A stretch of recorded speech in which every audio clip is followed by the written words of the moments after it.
Le double de Dostoïevski, chapitre 10.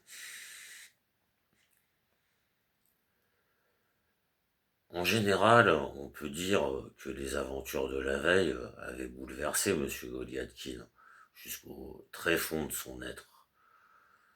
Notre héros dormit fort mal,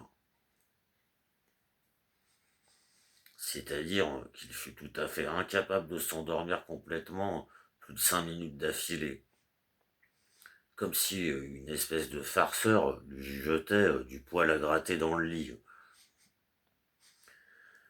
Il passa toute la nuit dans une espèce de demi-sommeil, demi-veille, se tournant d'un côté à l'autre, d'un flanc à l'autre, poussant des hauts et des ah, geignant, s'endormant une minute, s'éveillant à nouveau une minute plus tard, et tout cela s'accompagnait d'une sorte d'angoisse étrange, de souvenirs brumeux, de visions monstrueuses, bref, de tout ce qu'on pouvait trouver de plus désagréable.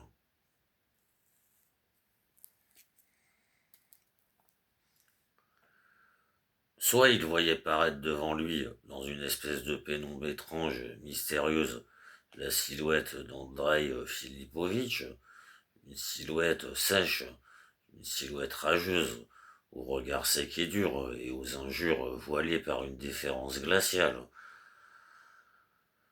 Et à peine M. Goliathkin se mettait-il à approcher d'Andrei Filipovitch pour d'une façon ou d'une autre, comme il pouvait, se justifier à ses yeux et lui prouver qu'il n'était pas du tout tel que l'avaient décrit ses ennemis, qu'il était, n'est-ce pas, comme si, et puis comme ça, et qu'il possédait même, en plus de ses qualités ordinaires, innées, tenez, ceci et puis cela. C'est là qu'apparaissait cette personne au penchant indécent et par tel ou tel moyen qui vous retournait l'âme entière, elle détruisait toutes les entreprises de M. Goliathkin sous le champ, sous les yeux même de M. Goliathkin, noircissait jusqu'à la racine toute sa réputation, traitait dans la boue son amour-propre, et puis tout de suite, immédiatement, prenait sa place dans le service et dans la société.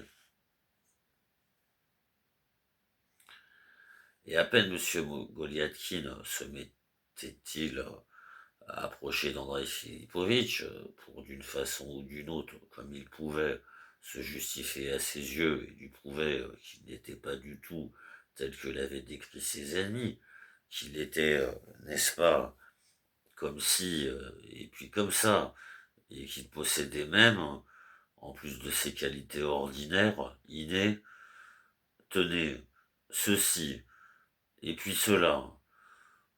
C'est là qu'apparaissait cette personne au penchant indécent, et par tel ou tel moyen qui vous retournait l'âme entière, elle détruisait toutes les entreprises de M. Goliathkin sur le champ, sous les yeux même de M. Goliathkin, noircissait jusqu'à la racine toute sa réputation, traînait dans la boue son amour-propre, et puis tout de suite, immédiatement, prenait sa place dans le service et dans la société.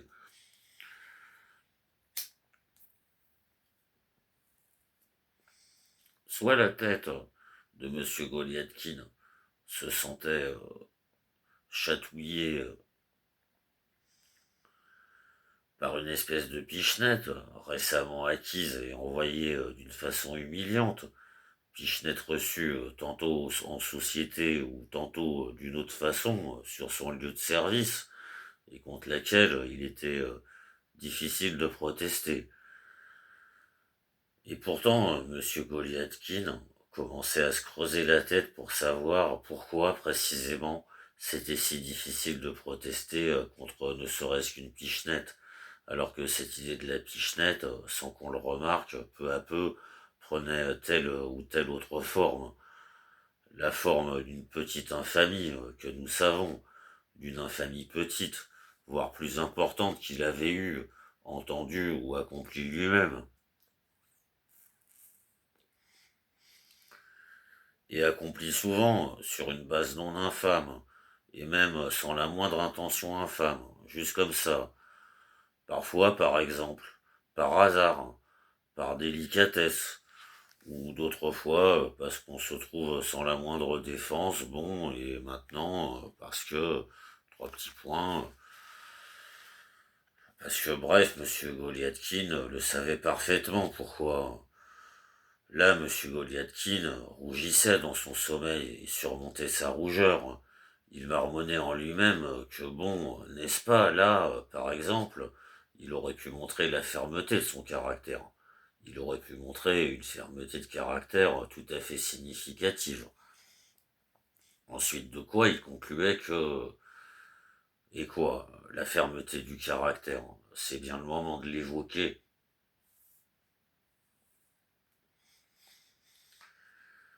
Mais ce qui énervait, ce qui faisait enrager le plus le monsieur Goliathkin, c'était que là, précisément, à une minute pareille, qu'il eût été appelé ou non, on voyait se montrer cet être dont nous connaissons la monstruosité et la tendance satirique.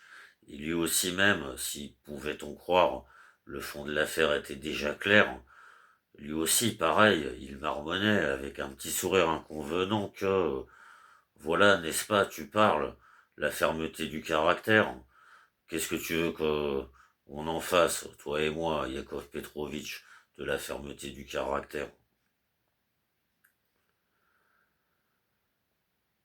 Sinon, il venait en rêve à monsieur Goliathkin, qui se trouvait dans une splendide compagnie, connue pour la spiritualité et la noblesse de ton de toutes les personnes qui la composaient. Que monsieur Goliathkin, à son tour, se distinguait sur le plan de l'amabilité et de l'humour, que tout le monde l'aimait, et même certains de ses ennemis qui se trouvaient là se mettaient à l'aimer, ce qui faisait vraiment plaisir à monsieur Goliathkin. Tout le monde lui cédait la première place, et pour finir, monsieur Goliathkin lui-même, non sans plaisir, entendait le maître de maison qui, là, devant lui, entraînant à l'écart tel ou tel de ses invités, faisait l'éloge de monsieur Goliathkin. Et brusquement, comme un orage dans le ciel bleu, apparaissait l'être que nous savons, l'être si mal intentionné, porté par des désirs si bestiaux, sous l'apparence de monsieur Goliathkin cadet. Et là, tout de suite, en une seconde, rien que par son apparition, monsieur Goliathkin cadet réduisait à néant tout le triomphe et toute la gloire de monsieur Goliathkin aîné, éclipsait monsieur Goliathkin aîné. Il traînait dans la boue, monsieur Goliathkin aîné. Et pour finir, il démontrait pleinement que monsieur Goliathkin aîné, qui était le vrai, n'était pas du tout le vrai, qu'il était faux et que c'était lui le vrai, et qu'enfin monsieur Goliathkin aîné n'était pas du tout ce qu'il semblait, qu'il était et ceci et cela, et que par conséquent, il n'avait pas le droit d'appartenir à une société de personnes bien intentionnées et de bon ton. Et tout cela se faisait si vite que monsieur Goliathkin aîné n'avait même pas le temps d'ouvrir la bouche, que tous, de corps et d'âme, se livraient au monstrueux et au faux monsieur Goliathkin, et avec le mépris le plus profond, le rejetaient, lui, le véritable et l'innocent monsieur Goliathkin. Il ne restait personne dont le monstrueux monsieur Goliathkin ne retourna en une seconde l'opinion en sa faveur. Il n'y avait personne, même parmi les membres les plus insignifiants de toute la compagnie, que l'inutile et faux monsieur Goliathkin n'essaya de flatter à sa façon, de la manière la plus doucereuse, qu'il n'essaya d'aborder à sa façon, devant laquelle il ne fuma pas, comme à son habitude, une espèce d'encens aussi doux qu'agréable, de telle sorte que la personne enfumée ne faisait que humer et tousser jusqu'aux larmes, en signe de plaisir extrême.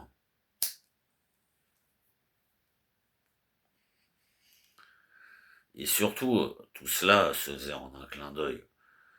La rapidité de mouvement de l'inutile et douteux monsieur Goliathkin était sidérante. Avait-il réussi, par exemple, à flatter telle personne, à mériter ses bonnes dispositions, sans qu'on ait eu le temps de scier? Lui, il en entreprenait une autre. Il le flatte, en tapinois. Il lui arrache un petit sourire bienveillant, puis d'une détente de sa petite jambe toute courte, toute boudinée et fort pataude du reste. Le voilà déjà auprès d'un troisième et il lui passe la brosse, à ce troisième. Et lui aussi, il lui fait de la lèche, en bon ami. Vous n'avez pas le temps d'ouvrir la bouche, vous n'avez pas le temps d'être sidéré. Il est déjà auprès du quatrième, et avec le quatrième, et vous le refait le même cirque. Une horreur de la sorcellerie, voilà tout.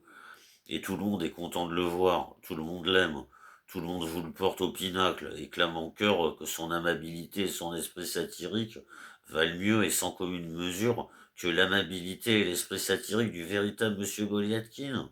Ils en font le reproche au véritable et à l'innocent Monsieur Goliathkin. Ils rejettent le juste Monsieur Goliathkin. Et les voilà qui chassent à coups de pied le bien intentionné Monsieur Goliathkin. Et les pichenettes pleuvent sur le véritable Monsieur Goliathkin. Lui, lui qui est si connu pour son amour envers son prochain.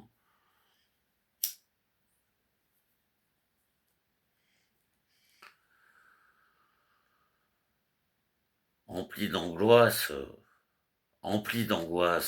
d'effroi, de fureur, Monsieur Goliathkin, martyrisé, se précipite dehors et entreprend de louer un fiacre pour voler directement jusqu'à son Excellence et à défaut au moins chez Andreï Filipovitch. Mais horreur, les cochers refusent catégoriquement de prendre Monsieur Goliathkin. N'est-ce pas, c'est pas possible d'en conduire de pareils, n'est-ce pas, votre noblesse? Un homme bien, ça essaie de vivre honnête, et pas n'importe comment, et ça existe jamais par paire. Au dernier degré de la honte, le si honnête Monsieur Goliathkin regarde autour de lui, et de fait, il s'assure de ses propres yeux que les cochers et Petrouchka, qui est passé de leur côté, ont entièrement raison.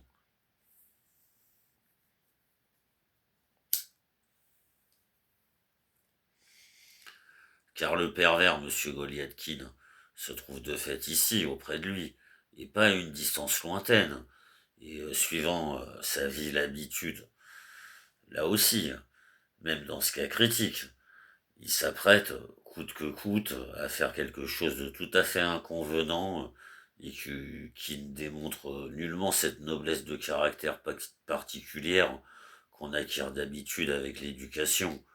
Une noblesse dont se faisait une si grande gloire à chaque occasion le détestable Monsieur Goliathkin II. Complètement hors de lui, bouleversé de honte et de désespoir, l'éperdu et l'entièrement honnête Monsieur Goliathkin se met à courir sans but, là où ses yeux le portent, au gré du destin, au hasard. Mais à chacun de ses pas, à chaque appui du pied sur le granit du trottoir, il lui jaillit comme venu de sous la terre un Monsieur Goliathkin exactement pareil, semblable et aussi détestable par la perversité du cœur. Et tout, c'est parfaitement semblable. Sitôt qu'ils apparaissent, se mettent à courir tous, à la queue leu, en longue chaîne, comme des oies marchant en file.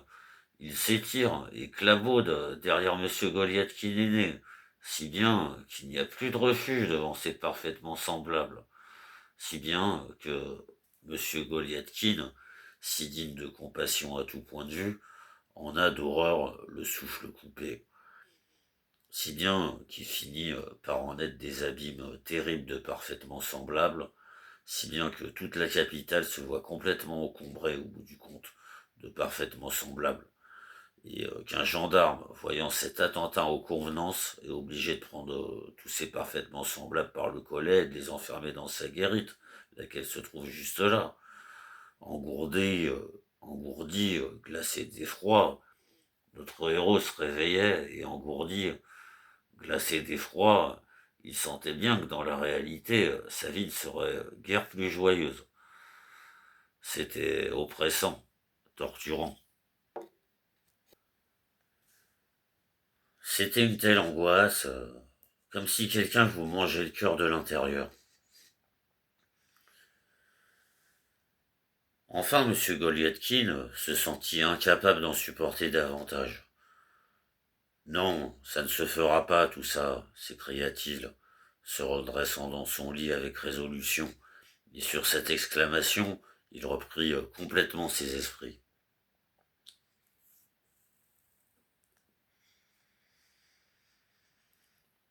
Le jour, visiblement, s'était levé depuis longtemps. La lumière dans la chambre était comme exceptionnellement forte. Les rayons du soleil perçaient en flots les vitres blanches de gel et s'essaimaient en abondance dans la chambre, ce qui ne manqua pas d'étonner M. Goliathkin, car c'était seulement à midi que le soleil lui lançait un clin d'œil à son tour.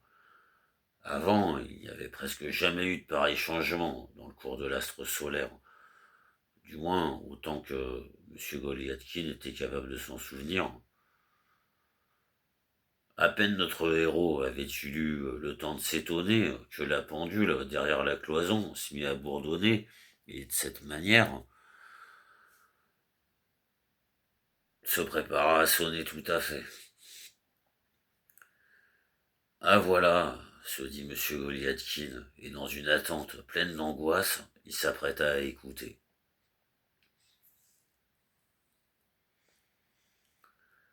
Pourtant, à la stupeur complète et définitive de M. Goliathkin, sa pendule se tendit et ne sonna qu'une fois. Qu'est-ce que cette histoire? Qu'est-ce que c'est que cette histoire? Cria notre héros, bondissant tout à fait de son lit. Tel qu'il était, n'en croyant pas ses oreilles, il se précipita derrière la cloison. La pendule affichait réellement 1 heure. Monsieur Goliathkin regarda le lit de Petrouchka, mais il n'y avait dans la chambre pas même une ombre de Petrouchka. Le lit, visiblement, avait été fait et rangé depuis longtemps. Les souliers aussi se révélaient introuvables. Signe définitif de ce que Petrouchka était absent. Monsieur Goliathkin se précipita vers les portes. Les portes étaient fermées. Mais où est donc Petrouchka? Continuait-il en chuchotant, plein d'une agitation extrême, et tous les membres parcourus par un tremblement assez puissant. Soudain, une idée lui passa par la tête. Monsieur Goliathkin se précipita vers son bureau, le parcourut du regard, fouilla autour, bien sûr. La lettre qu'il avait écrite la veille à Vakrameyev n'y était plus. Petrouchka, lui non plus, n'était pas du tout derrière sa cloison. La pendule affichait 1 heure, et dans la lettre qu'il avait reçue de Vakrameyev, des points nouveaux avaient été ajoutés. Des points du reste réellement peu clairs, mais qui à présent s'expliquaient tout à fait. En fin de compte, Petrouchka aussi, c'était un Petrouchka visiblement acheté. Oui, oui, c'était bien ça.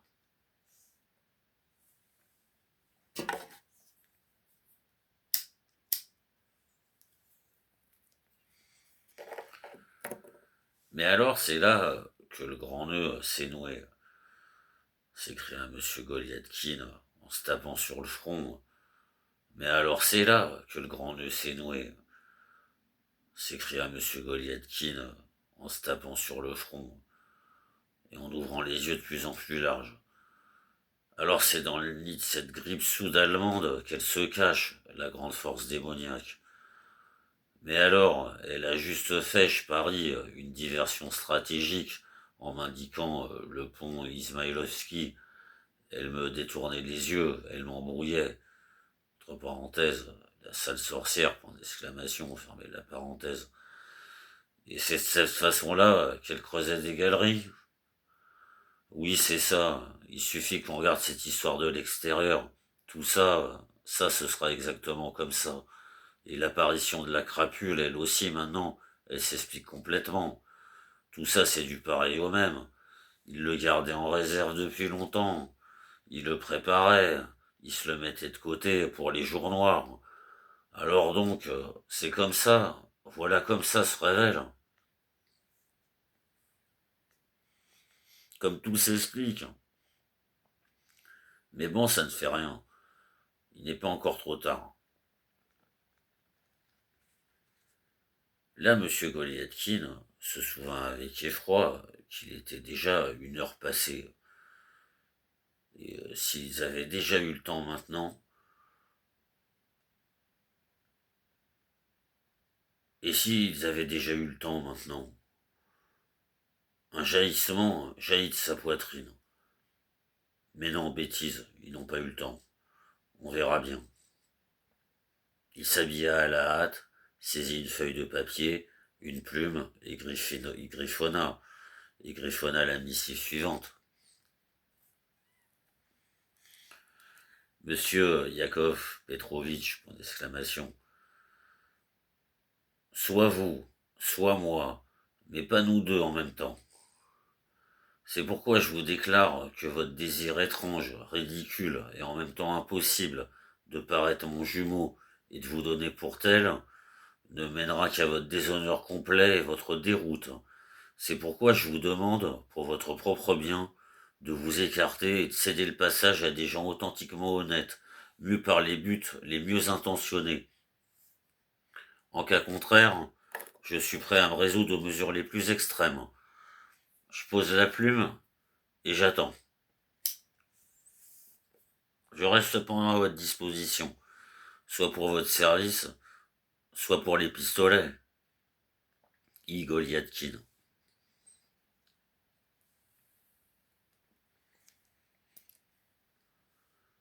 C'est avec énergie que notre héros se frotta les mains quand il a achevé sa missive. C'est avec énergie que notre héros se frotta les mains quand il a achevé sa missive. Ensuite, il enfila son manteau et mit son chapeau, ouvrit son appartement avec la 2e clé, la clé de réserve, et se rendit au bureau. Le bureau, il y arriva, mais il n'osa pas y entrer. De fait, il était déjà trop tard. La montre de M. Goliathkin indiquait déjà 2h30. Soudain, une circonstance visiblement des plus insignifiantes mit fin à certains doutes de M. Goliathkin. De derrière le coin de l'immeuble du bureau parut soudain une petite silhouette haletante et toute rouge, qui furtivement, d'une espèce de démarche de rat, sauta sur le perron pour tout de suite, puis tout de suite dans l'entrée.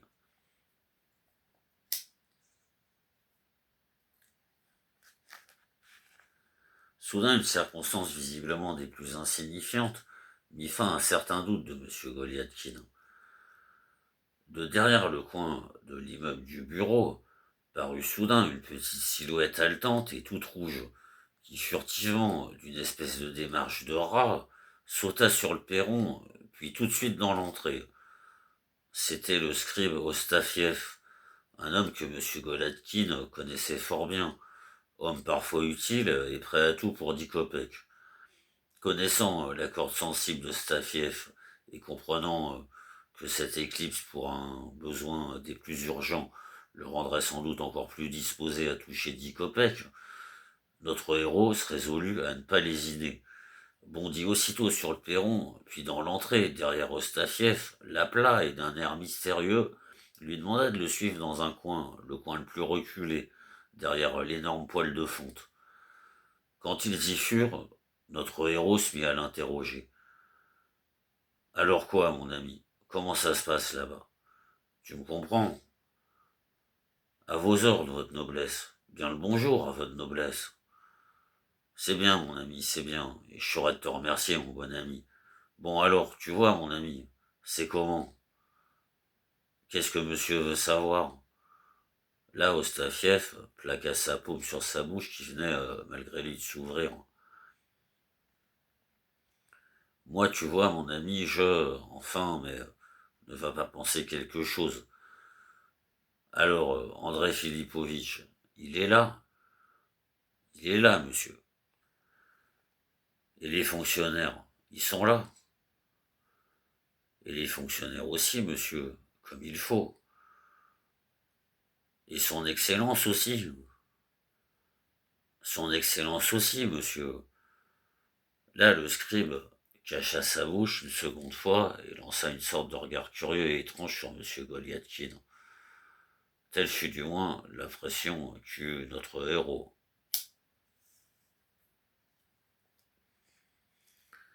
Et il n'y a rien comme ça de Il n'y a rien comme ça de particulier, mon ami. Non, monsieur. Rien, monsieur. Et sur mon compte, mon bon ami. Il n'y a rien enfin comme ça. Ou quelque chose. Hein? Juste comme ça, mon ami. Tu me comprends? Non, pour l'instant, on n'entend rien du tout. Là, le scribe cacha à nouveau sa bouche et à nouveau lança une sorte de regard étrange à M. Goliathkin. Le fait est que notre héros s'efforçait à présent de percer l'expression de Stafiev, d'y lire quelque chose, de voir si quelque chose n'était pas en train de s'y cacher. Et certes, c'était comme s'il y avait quelque chose qui se cachait. Le fait est qu'Ostafiev devenait comme de plus en plus grossier, de plus en plus sec, et c'était avec une sympathie moins forte qu'au début de la conversation qu'il entrait à présent dans les intérêts de M. Goliathkin. Il est un peu dans son droit, se dit M. Goliathkin. Qu'est-ce que je suis pour lui? Il a peut-être déjà été payé de l'autre côté. Pour ça, s'il est parti pour une raison urgente. Mais tiens, je lui donne. M. Goliathkin avait compris que le moment des 10 kopecks avait sonné. Tiens, mon bon ami. Mes merci les plus humbles à votre noblesse. J'en donnerai plus. À vos ordres, votre noblesse. Maintenant, tout de suite, je vais t'en donner encore plus. Et quand l'affaire sera finie, je t'en donnerai autant. Tu comprends? Le scribe se taisait, se tenait tout droit et fixait immobile M. Goliathkin. Bon, maintenant parle. Sur moi. On entend quelque chose. Je crois que encore, pour l'instant, c'est-à-dire rien, n'est-ce pas, pour l'instant. Ostafiev répondait d'une voix lente, exactement comme M. Goliathkin, gardant un air mystérieux, haussant un peu les sourcils, regardant vers le sol en s'efforçant de trouver le ton juste. Bref, il essayait de toutes ses forces de se gagner ce qui lui avait été promis, parce que ce qui avait été donné, il le considérait déjà comme définitivement acquis. Et on ne sait rien. Pour l'instant, rien, monsieur. Mais écoute, c'est-à-dire, on le saura peut-être. Après, évidemment, peut-être on le saura, monsieur. Ça va mal, se dit notre héros. Écoute, tiens encore, mon gentil. Je remercie profondément votre noblesse. Vakrameyev, il était là hier? Oui, monsieur. Il n'y a eu personne d'autre? Je ne sais pas. Rappelle-toi bien, mon vieux. Le scribe fouilla une petite minute dans ses souvenirs et il ne se souvient de rien d'adéquat. Non, monsieur, personne d'autre, monsieur. Un silence s'ensuivit. Écoute, mon vieux, tiens, prends ça encore. Dis-moi tout le fond de l'affaire. À vos ordres. Ostafiev se montrait à présent d'une douceur angélique. C'était ce qu'il fallait à M. Goliathkin. Explique-moi, mon vieux, sur quel pied il se trouve en ce moment. Rien, monsieur. Ça va, monsieur, répondit le scribe, écarquillant les yeux sur M. Goliathkin. C'est-à-dire, comment ça va? C'est-à-dire comme ça, monsieur. Là, Ostafiev haussa gravement les sourcils. Du reste, il se retrouvait résolument dans une impasse, il ne savait pas quoi dire de plus. Ça va mal, pensa Goliathkin. Ça va mal, pensa M. Goliathkin. Ils n'ont pas quelque chose pour plus tard avec Vakrameyev. Ben, c'est comme d'habitude. Réfléchis bien. Ben si, monsieur, ils disent. Eh bien, quoi donc? Ostafiev cacha sa bouche avec sa main. Il n'y a pas une lettre de là-bas pour moi. Ben aujourd'hui, le garde Mikheyev, il est allé chez Vakrameyev, chez lui là-bas, chez son Allemande, n'est-ce pas? Alors je peux y aller et je me renseigne si vous voulez.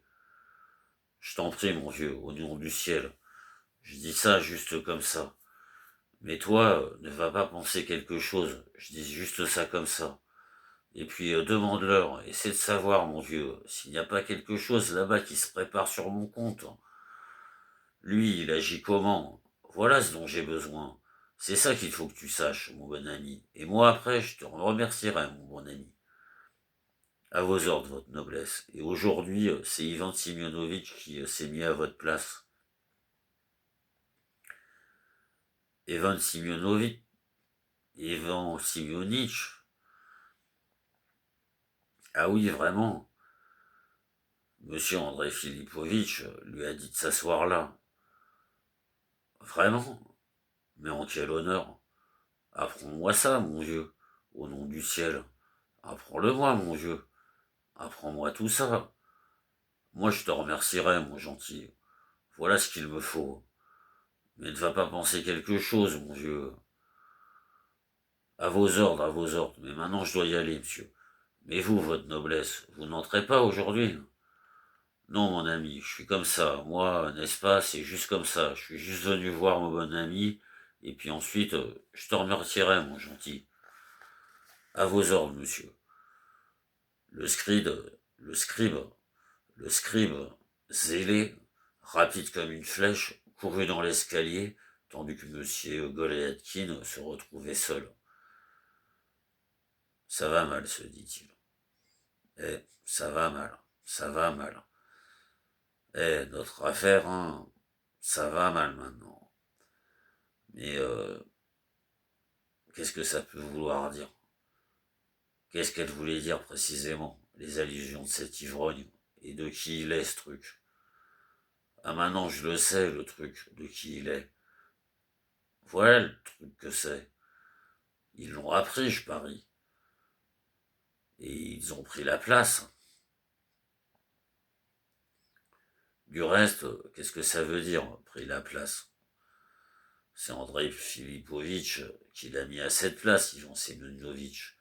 Mais du reste, pourquoi est-ce qu'il l'a mis à cette place? Et dans quel but précis est-ce qu'il l'a prise, cette place? Ils le savent, je parie. C'est le travail de Vakrameyev. C'est-à-dire, pas Vakrameyev. Il est bête. C'est juste une bûche de bois mort. C'est juste une bûche de bois mort, Vakrameyev. Non, c'est eux tous qui travaillent pour lui. Et le pandar, c'est pour ça qu'ils l'ont mis ici. Et l'Allemande, elle s'est plainte. La sale vieille borgne. J'ai toujours soupçonné que dans toute cette intrigue, il y avait anguille sous roche et que dans ces ragots de vieilles bonnes femmes, c'était sûr qu'il y avait quelque chose. C'est bien ce que j'ai dit à Christian Ivanovitch. Comme quoi, n'est-ce pas, ils ont juré de m'assassiner, au sens moral, s'entend. Et hop, ils se raccrochaient à Carolina Ivanovna. Non, c'est des spécialistes qui sont à l'œuvre, sûr. Là, monsieur, c'est une œuvre de spécialiste, pas de Vakrameyev. On l'a déjà dit, il est bête, Vakrameyev. Et ça, je le sais maintenant, de qui c'est l'œuvre ici.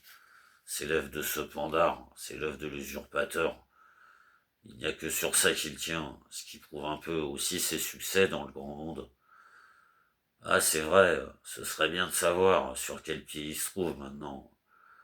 Qu'est-ce qu'il est là-bas chez eux? Mais pourquoi seulement est-ce qu'ils ont pris Ivan Semyonovitch? Et pourquoi diable est-ce qu'ils ont eu besoin d'Ivan Semyonovitch? Comme s'ils n'avaient pas quelqu'un d'autre à mettre. Du reste, ils pouvaient mettre n'importe qui. Ça aurait toujours été la même chose.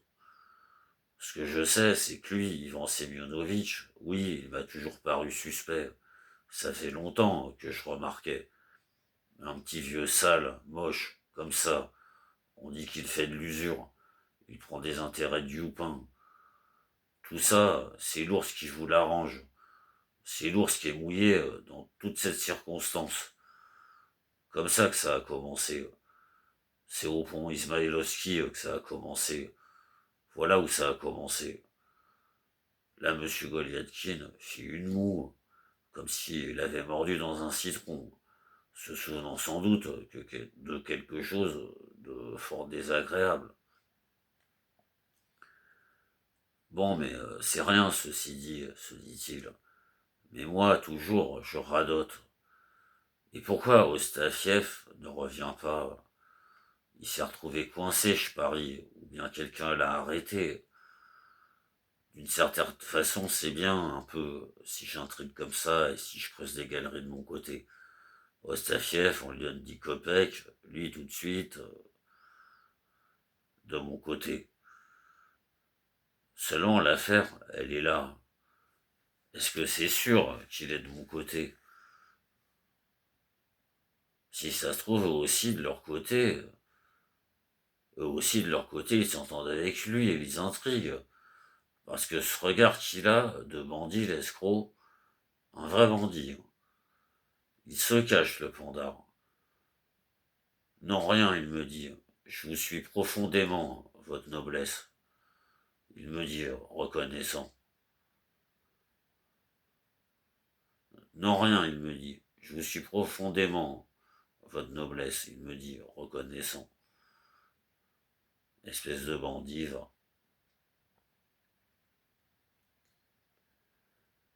On entendit un bruit. Monsieur Koliatkin se tapit et sauta derrière le poêle. Quelqu'un descendit l'escalier et sortit sur le trottoir.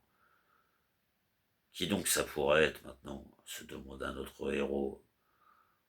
Une minute plus tard, on entendit d'autres pas. Là, monsieur Goliathkin n'y tient plus et sortit de son refuge le plus minuscule petit bout de son nez. Il le sortit et tout de suite il se jeta en arrière comme si quelqu'un venait de lui piquer le nez avec une épingle. Cette fois, on sait bien qui était en train de passer, c'est-à-dire ce pandard, l'intrigant et le débauché, qui passait comme à son habitude, de son sale petit pas pressé en trottinant, en soulevant les jambes, comme s'il s'apprêtait à donner un coup de pied. Crapule, se dit notre héros. Du reste, monsieur Goliathkin ne pouvait pas ne pas remarquer que la crapule portait sous le bras une énorme serviette verte qui appartenait à son excellence. C'est encore sur une mission spéciale, se dit monsieur Goliathkin, qui avait rougi et s'était recroquevillé encore plus sous le coup du dépit. À peine monsieur Goliathkin cadet avait-il jailli devant monsieur Goliathkin aîné, sans le remarquer le moins du monde, qu'on entendit encore un troisième pas. Et cette fois, monsieur Goliathkin comprit que ce pas-là appartenait à un scribe. De fait, une silhouette de scribe toute ratatinée vint lui rendre visite derrière son poêle. Ce scribe, du reste, n'était pas Ostafiev, mais un autre scribe qui s'appelait Pissarenko. Cela sidéra monsieur Goliathkin. Pourquoi il a mêlé quelqu'un dans le secret, se dit notre héros.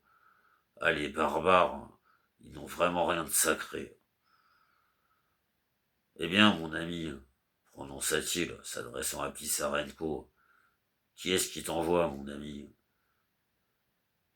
Voilà, n'est-ce pas, c'est pour votre affaire. Pour l'instant, n'est-ce pas de nouvelles, de personne. Si qu'il y en aura, n'est-ce pas, on vous le dit tout de suite. Et Ostafiev, votre noblesse, lui, il peut pas du tout. Son Excellence a fait déjà 2 tours dans la section et moi non plus en ce moment j'ai pas trop le temps. Merci mon gentil, merci beaucoup.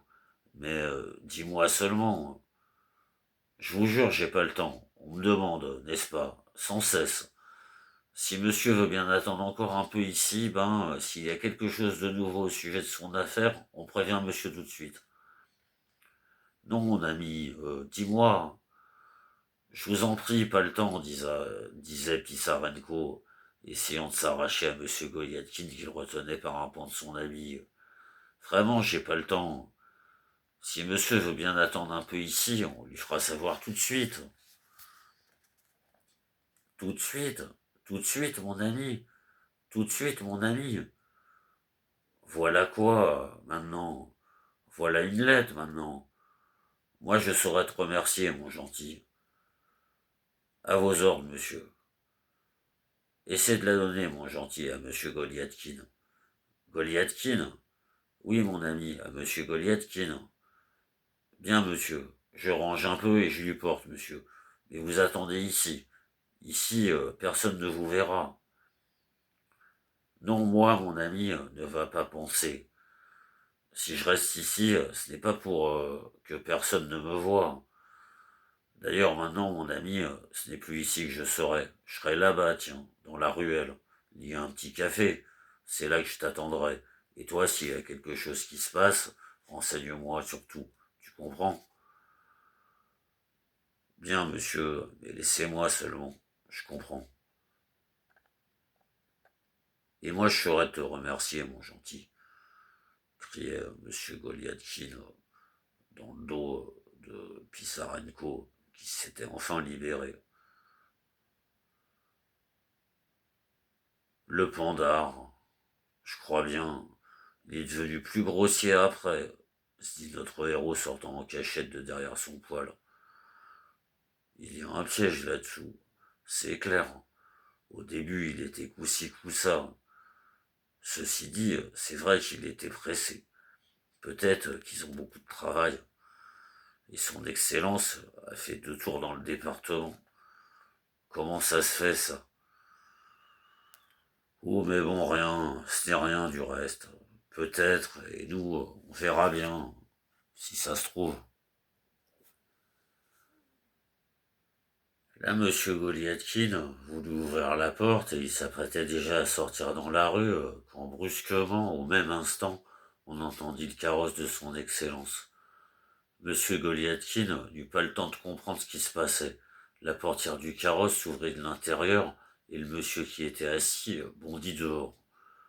Le nouvel arrivant n'était autre que ce même monsieur Goliathkin cadet, lequel était sorti juste 10 minutes auparavant. Monsieur Goliathkin aîné se souvint que l'appartement du directeur se trouvait à 2 pas. Mission spéciale, se dit notre héros en lui-même. Pendant ce temps, monsieur Goliathkin cadet saisit dans le carrosse la serviette verte et d'autres papiers, donna pour finir un ordre au cocher, ouvrit la porte, bousculant presque monsieur Goliathkin. Monsieur Goliathkin aîné, et faisant exprès de ne pas le remarquer, agissant ainsi pour le blesser, s'élança à toutes jambes dans l'escalier du département. Ça va mal, se dit monsieur Goliathkin. Oula, notre affaire, les sphères où elle se trouve, maintenant. Lui encore, Seigneur mon Dieu. Durant une trentaine de secondes, notre héros resta encore immobile. Parcourut du reste de grands frissons au fond du cœur et tous ses membres pris de tremblements. Puis il s'élança à la poursuite de son bon ami dans l'escalier. Bah, on verra bien. Moi, qu'est-ce que ça me fait? Moi, ça ne me regarde pas, se disait-il en ôtant son chapeau, son manteau et ses caoutchoucs dans le vestibule.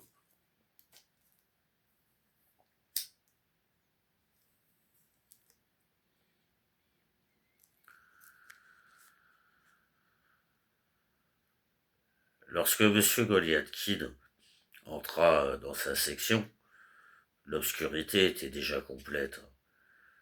Ni Andrei Filipovitch, ni Anton Antonovitch ne se trouvaient dans la pièce. Tous les deux, ils s'étaient rendus dans le bureau du directeur pour faire leur rapport. Le directeur, quant à lui, on le savait à des rumeurs, courait à son tour chez monsieur le ministre.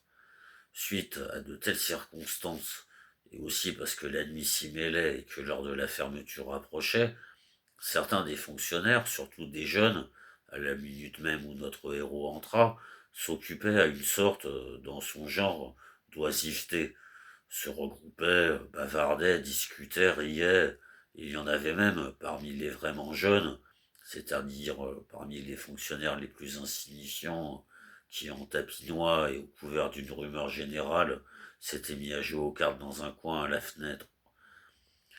Bien au fait des convenances et éprouvant à la minute présente une sorte de besoin tout particulier de se poser et de se trouver, Monsieur Goliathkin alla immédiatement chercher un tel et puis tel autre, de ceux avec lesquels il s'entendait le mieux, pour leur souhaiter le bonjour, etc. Mais la réponse de ses collègues au salut de Monsieur Goliathkin fut comme un peu étrange.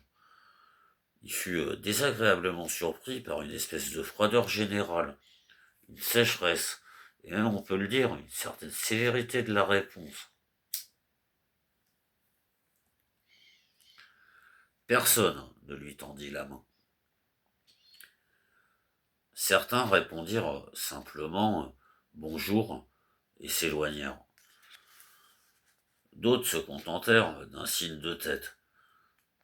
Tel autre, tout simplement, se détourna et donna à comprendre qu'il n'avait rien remarqué. Certains, pour finir, et si c'est ce qui blessa le plus M. Goliathkin, certains gamins de la jeunesse la plus insignifiante, lesquels, comme l'avait dit à juste titre M. Goliathkin, savaient juste faire une partie de croix ou pile à l'occasion, et puis courir les lieux qu'on sait, entourèrent peu à peu M. Goliathkin, se groupèrent autour de lui et l'empêchèrent presque de sortir. Ils le regardaient tous avec une sorte de curiosité blessante. C'était mauvais signe. M. Goliathkin le sentait bien, et raisonnablement, il s'apprêta de son côté à ne rien remarquer. Soudain, une circonstance absolument inattendue anéantit pour ainsi dire et acheva complètement M. Goliathkin.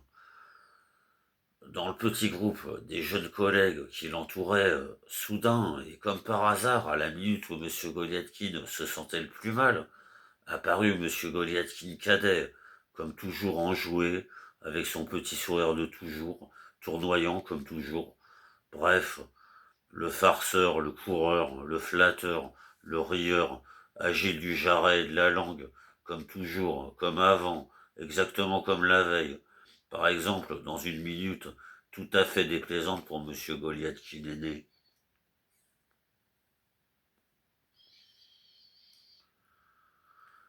Montrant les dents, tournicotant, trottinant, avec ce petit sourire qui disait bonsoir à tout le monde, il s'immisça dans le groupe des fonctionnaires, serra la main de l'un, flatta l'épaule de l'autre, fit un baiser léger à un troisième, expliqua à un quatrième quelle était la mission que lui avait confiée son Excellence, où il était allé, ce qu'il avait fait, ce qu'il avait ramené.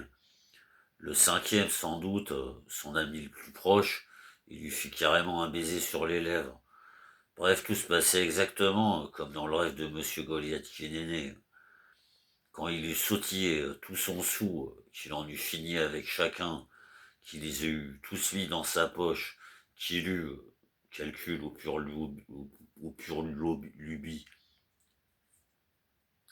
quand il eut sautillé tout son sou, qu'il en eut fini avec chacun, qu'ils aient eu tous mis dans sa poche, qu'il eut, calcul au pur lubie,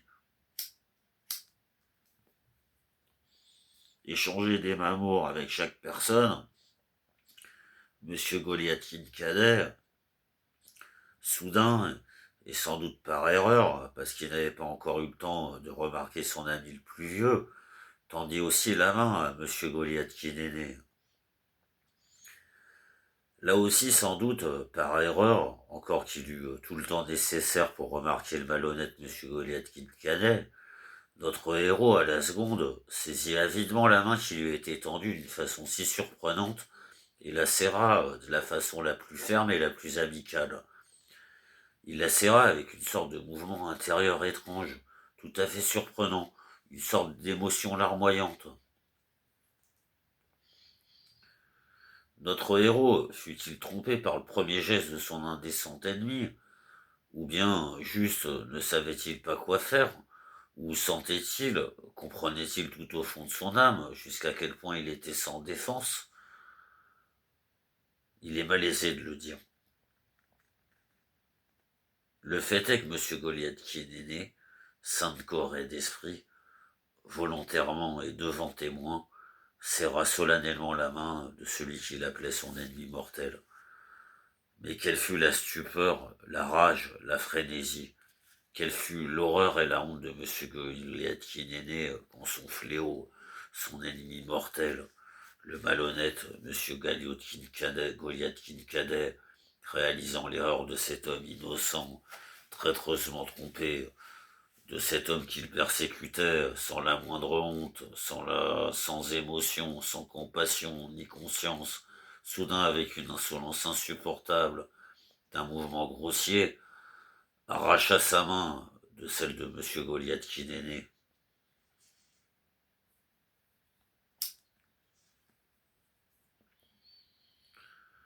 Bien plus, quand il la secoua, comme si le contact venait de la salir dans quelque chose de pas bien du tout.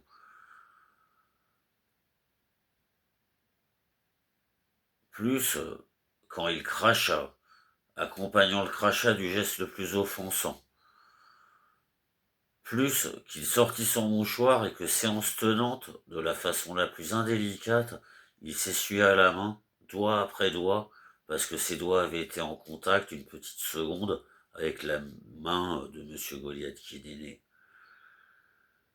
Agissant de cette manière, M. Goliathkin cadet, selon sa sale petite habitude, faisait exprès de regarder autour de lui pour que tout le monde voie ce qu'il faisait. Cherchait les yeux de tous et, visiblement, s'efforçait de souffler à tout le monde quelque chose de très déplaisant pour M. Goliathkin.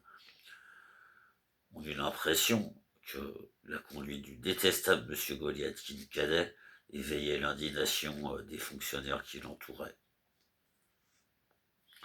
Même la jeunesse frivole montra son mécontentement.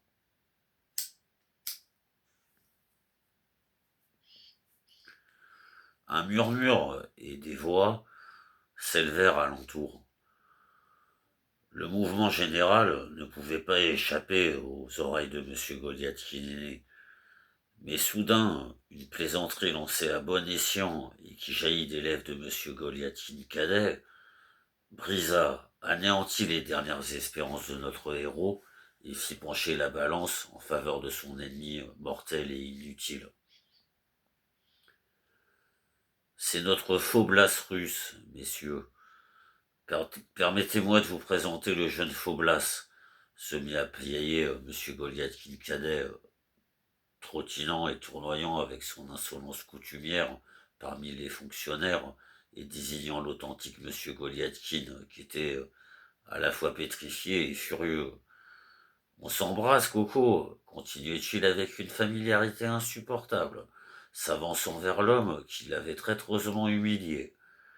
La, ple- la petite plaisanterie de l'inutile M. Goliathkin trouvait, semble-t-il, un écho chez qui de droit, d'autant plus qu'elle portait une allusion perverse à une certaine circonstance, déjà visiblement rendue publique et propagée.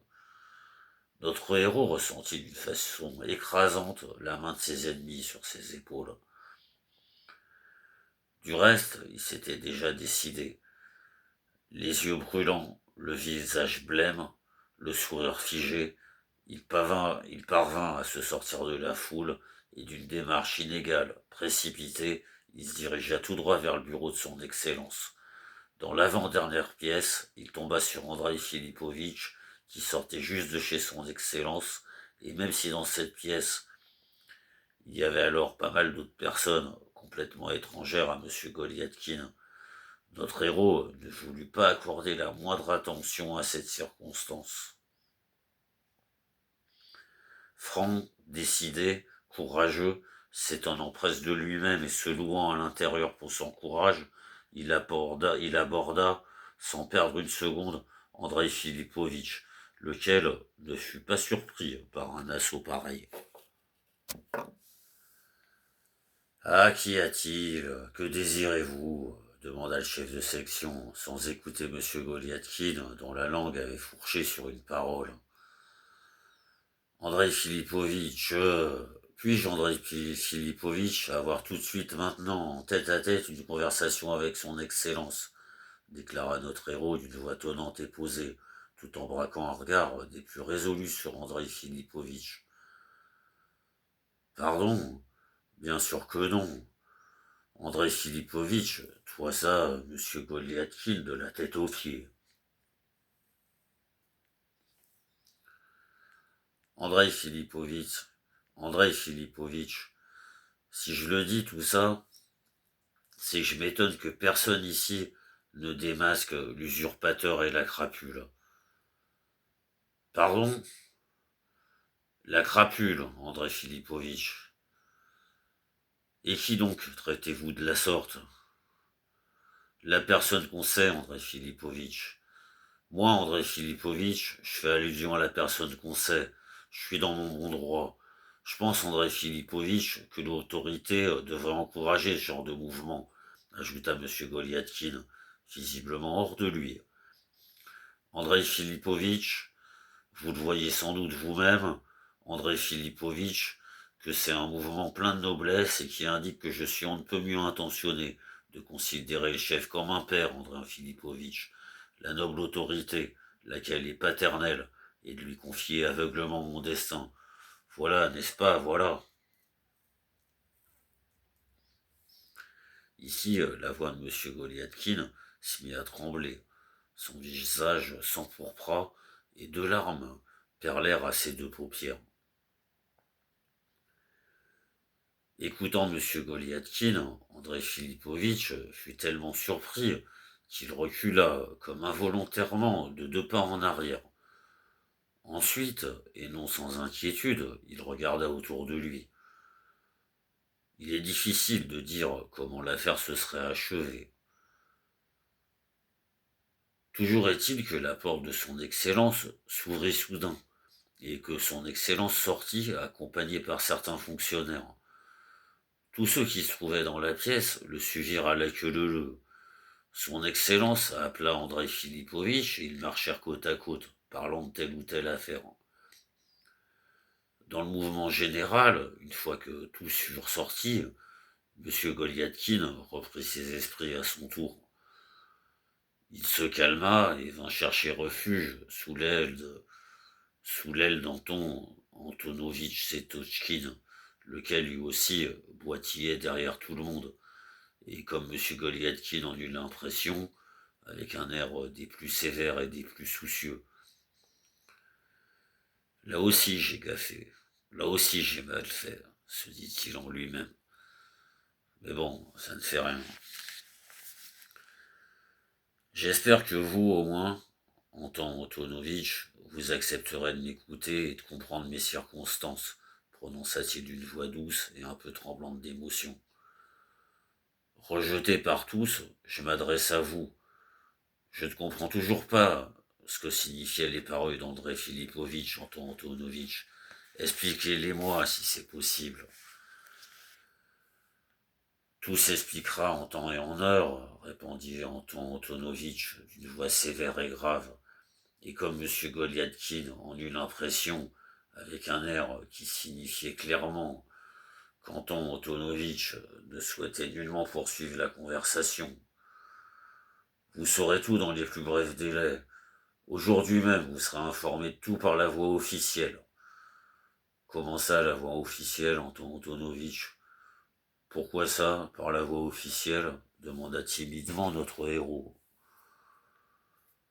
Ce n'est pas à vous, ni à moi, Yakov Petrovitch, de discuter les opinions de nos chefs.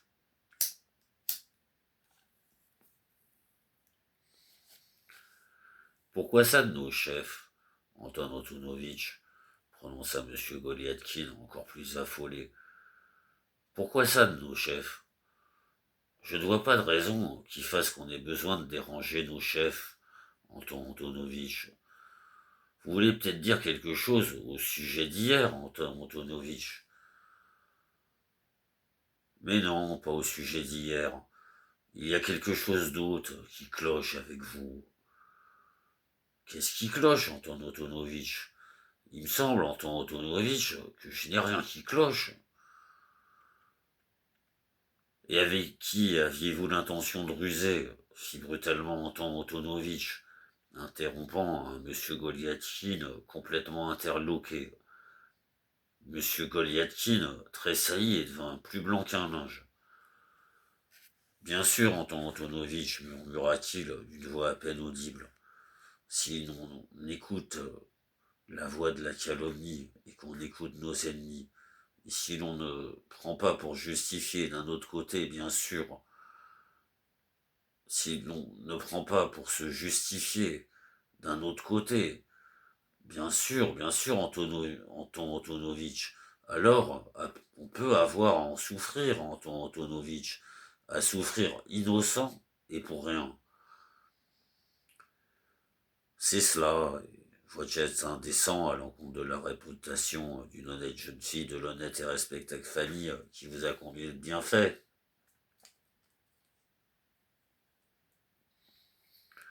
Mais quel geste, Anton Antonovitch? Ah, c'est cela.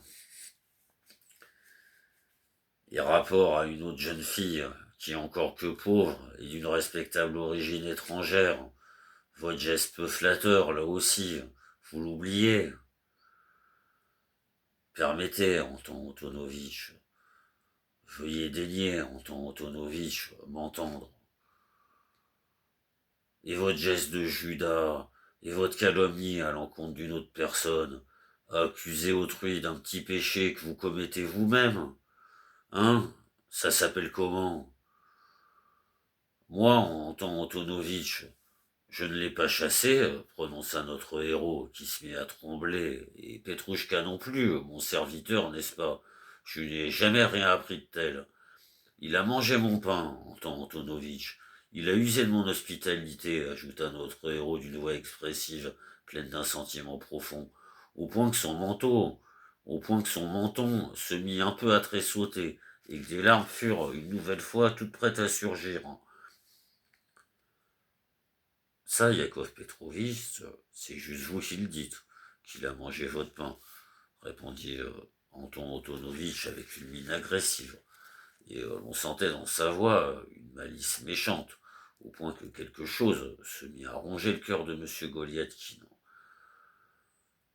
Permettez-moi encore, Anton Antonovitch, de vous demander très humblement, son Excellence est-elle au courant de toute cette affaire? Mais comment? Du reste, maintenant, laissez-moi. Je n'ai pas de temps à perdre avec vous. Aujourd'hui même, vous saurez tout ce que vous avez à savoir. Permettez-moi encore, au nom du ciel, une petite minute, Anton Antonovitch. Vous nous le raconterez plus tard.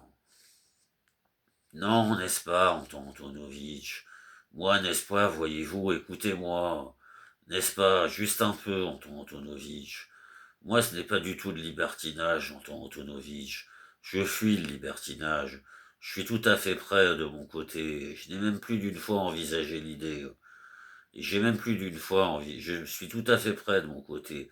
Et j'ai même plus d'une fois envisagé l'idée. Très bien, monsieur, très bien, vous me l'avez déjà dit. Non, n'est-ce pas, je ne vous l'ai pas encore dit, Anton Antonovitch. C'est autre chose, Anton Antonovitch. C'est bien, c'est vraiment bien, ça fait du bien à entendre. J'ai envisagé, comme je l'ai dit plus haut, l'idée, Anton Antonovitch, selon laquelle la Providence a créé deux êtres complètement semblables, et que l'autorité, dans ses bienfaits, voyant la Providence divine, a donné, n'est-ce pas, abri aux deux jumeaux. Vous voyez que c'est très bien, Anton Antonovitch, et que je suis loin du libertinage.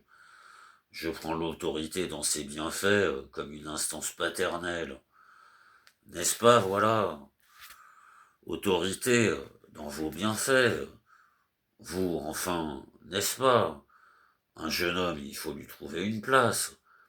Soutenez-moi, Anton Antonovitch. Prenez ma défense, Anton Antonovitch.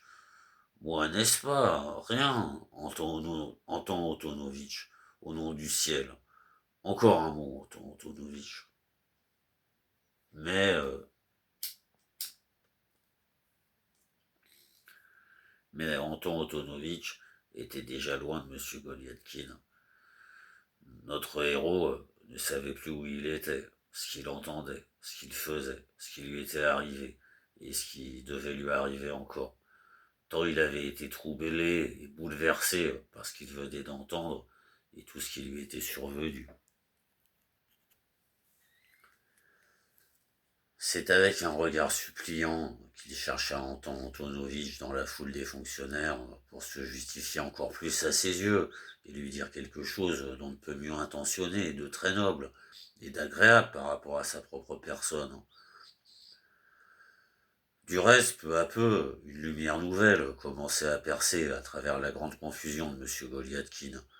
Une lumière nouvelle, terrifiante, qui illuminait devant lui d'un coup, sans prévenir, toute une perspective de circonstances absolument inconnues et jusqu'alors même pas soupçonnées le moins du monde.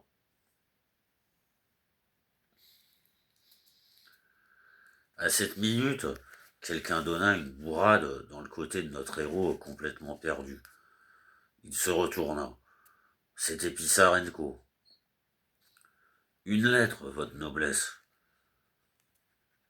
Ah, tu as déjà eu le temps d'y aller, mon gentil. Non, c'est ce matin à 10 heures encore qu'on l'a apporté, n'est-ce pas? Sergueï Viraïev, le concierge, l'a apporté de chez le secrétaire de province Vakrameyev. C'est bien, mon ami, c'est bien. Moi, je saurais te me remercier, mon gentil. Sur ces mots, M. Goliathkin cacha la lettre dans la poche latérale de son uniforme qu'il boutonna jusqu'au col. Ensuite, il regarda autour de lui, et à sa grande surprise, il remarqua qu'il se trouvait déjà dans le vestibule de son département, au milieu d'une petite foule de fonctionnaires qui étaient amassés devant la sortie, car la journée était finie. Non seulement M. Goliathkin n'avait toujours pas remarqué cette circonstance, mais il n'avait pas remarqué non plus, il ne se souvenait pas comment il s'était soudain retrouvé vêtu de son manteau, chaussé de ses caoutchoucs, son chapeau à la main. Tous les fonctionnaires se tenaient immobiles et dans une attente pleine de déférence. Le fait est que son Excellence s'était arrêté au bas de l'escalier dans l'attente de son équipage, qui pour une raison ou pour une autre devait être en retard et qu'il menait une conversation des plus intéressantes avec deux de ses conseillers et Andrei Filipovitch. Un peu à l'écart des deux conseillers d'Andrei Filipovitch, on pouvait voir Anton Antonovitch, Setiochkin et quelques autres fonctionnaires qui affichaient un franc sourire, voyant que son Excellence daignait sourire et plaisanter. Les fonctionnaires, massés en haut de l'escalier, souriaient eux aussi, et attendaient que son Excellence daigne se remettre à rire. Le seul à ne pas rire était Fedoseitch, le Suisse ventripotent, qui, tendu comme une flèche, tenait une poignée de la porte et attendait, non sans impatience, une portion de son plaisir quotidien, qui consistait d'un seul geste de la main, d'un seul coup, à ouvrir un battant de la porte, et ensuite, courbé comme un arc, respectueusement, laisser passer son Excellence.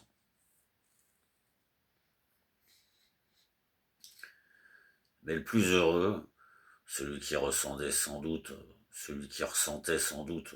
le plus grand plaisir, était l'indigne et le malhonnête ennemi de M. Goliathkin. À cet instant, il avait même oublié tous les autres fonctionnaires. Il avait cessé de tournoyer, de tournicoter parmi eux, selon son infâme habitude. Il avait même oublié, profitant de l'occasion de venir en flatter tel ou tel. Il n'était plus que Vision et Corail, se tenaient comme bizarrement tassés, sans doute pour mieux entendre, sans quitter des yeux son excellence, et c'est seulement de temps en temps, d'une façon presque imperceptible, qu'un tic lui traversait les mains, les jambes et la tête, un tic qui trahissait tous les mouvements secrets les plus intimes de son âme.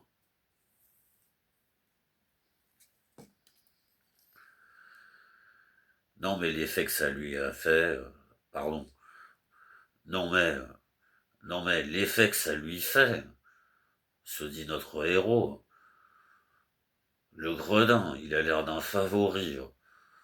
J'aimerais bien savoir comment il fait pour y arriver dans la société du grand monde. Ce n'est pas l'esprit, ni le caractère, ni l'instruction, ni le sentiment. Le pandar, il est décoiffé. Seigneur mon Dieu, comme il y en a qui peuvent monter vite quand on y pense et en trouver chez tout le monde. Et il montera ce gars-là. Il montera haut le pandar. Il y arrivera. N'est coiffé le pandar. J'aimerais bien savoir aussi ce qui peut bien leur souffler à l'oreille à tous. Quel mystère ils partagent avec tous ces gens-là et quels secrets est-ce qu'ils se mettent à avoir. Seigneur mon Dieu, comment je pourrais enfin, avec eux aussi un petit peu, ou voilà, n'est-ce pas, lui demander. Voilà, n'est-ce pas moi, je ne recommencerai plus. Voilà, n'est-ce pas, moi, je ne recommencerai plus. C'est ma faute, n'est-ce pas? Mais le jeune homme, votre Excellence, il faut qu'il travaille par les temps d'aujourd'hui. Ma circonstance obscure, bon, elle ne me gêne pas du tout. Absolument. Je n'irai pas protester. Enfin comme ça, d'une façon ou d'une autre. Tout ça, je le supporterai avec patience et humilité. Absolument. C'est ça donc qu'il faut faire. Mais pas moyen de le toucher, le panda. Il n'y a pas de mots pour le toucher. Et pas moyen de lui faire entrer, voilà les arguments, dans sa tête de lard. Remarquons, remarquez, essayons. Si ça se trouve, je trouverai bien. Je peux toujours essayer. Pris dans son inquiétude, son angoisse et son trouble, sentant qu'il ne pouvait pas rester comme ça, qu'une minute, qu'une minute décisive venait de sonner, pris dans son inquiétude, son angoisse et son trouble, sentant qu'il ne pouvait pas rester comme ça, qu'une minute décisive venait de sonner, qu'il fallait s'expliquer d'une façon ou d'une autre, notre héros se mit à avancer peu à peu vers l'endroit où se trouvait son indigne et mystérieuse connaissance. Mais à l'instant même, on entendit dans la cour le fracas de l'équipage, si longuement attendu, de son Excellence. Fait d'Osseille se tendit sur la porte, et courbé comme trois arcs, laissa passer devant lui son Excellence. Tous ceux qui attendaient se précipitèrent dans un flot vers la sortie, et une seconde séparèrent M. Goliathkin aîné de M. Goliathkin canet. Tu n'échapperas pas, disait notre héros, se frayant un chemin à travers la foule, sans quitter des yeux qui nous savons. La foule se dispersa enfin, notre héros se sentit libre et s'élança à la poursuite de son ennemi.